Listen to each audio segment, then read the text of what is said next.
4. Artefak. Perbedaan lembah Sungai Indus meninggalkan banyak purbakala berupa alat-alat pertanian. A. Terakota dan huruf Pitagora. Terakota yang ditemukan berbentuk segi empat dan bergambarkan binatang. B. Arka. Dari beberapa arka yang ditemukan, 2 diantaranya berbentuk tarso, artinya arka badan tanpa kepala, kaki, dan tangan. C. Teraba atau tembikar. Gerabah yang ditemukan berbentuk periuk, belanga semacam piring, dan cangkir. D. Alat-alat pertanian. Alat-alat pertanian yang ditemukan berupa cangkul dan kapak. E. Perhiasan. Alat perhiasan yang ditemukan berupa kalung, gelang, dan ikat pinggang. 5. Kehidupan sosial dan ekonomi. Pendukung peradaban lembah Sungai Indus adalah bangsa Dravida yang merupakan penduduk asli India yang berkulit hitam. 6. Kepercayaan penduduk lembah Sungai Indus bersifat politeisme. Selain memuja Dewi Kesuburan yang digambarkan sebagai seorang wanita yang berbadan besar. Jerman memasuki India dari Iran melalui Selat Khyber secara gelombang antara tahun 2000 sampai 1000 sebelum Masehi.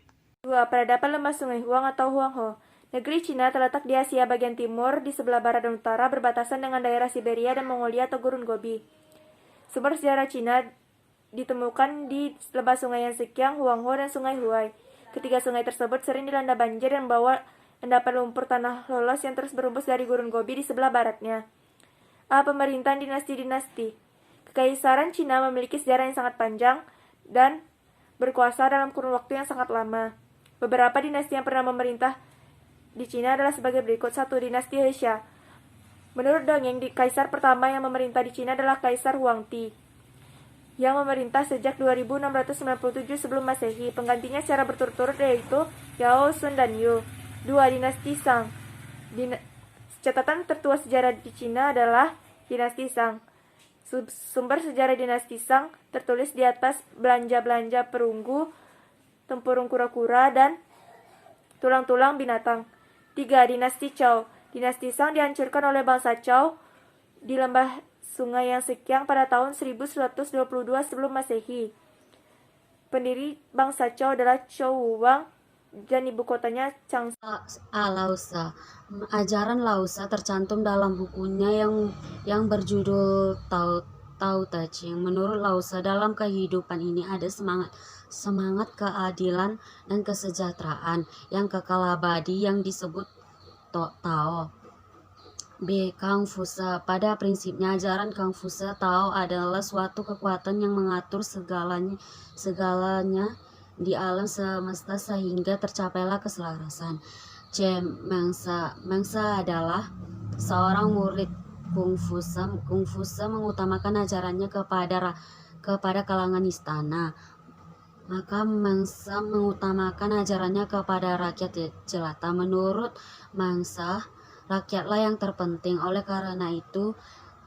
karena itulah ia dianggap sebagai peletak dasar demokrasi di Cina. 4. Dinasti Qin. Dinasti ini beribu kota di Hantan. Raja terbesar dari dinasti ini adalah Zhang yang bergelar Shi Huangdi. Ia menghapus sistem pemerintahan feodal dan merubahnya menjadi sentralistik. Kerajaan ini dibagi menjadi 36 provinsi yang dipimpin oleh seorang gubernur dan bertanggung jawab kepada kaisar. 5. Dinasti Han. Dinasti Han mulai memerintah sejak tahun 202 sebelum Masehi. Pendiri dinasti Han adalah seorang raja yang bernama Kaucu. Pusat pemerintahan dinasti Han terletak di Chang'an. Raja terbesar dinasti Han adalah Han Wuti. 6. Dinasti Tang. Raja terbesar dinasti Tang adalah Li Xinmin dengan gelar Tang Taisong. Tang Taisong bukan hanya mampu mempersatukan kembali negara Cina, akan tetapi juga berhasil meluaskan wilayahnya sampai keluar Cina.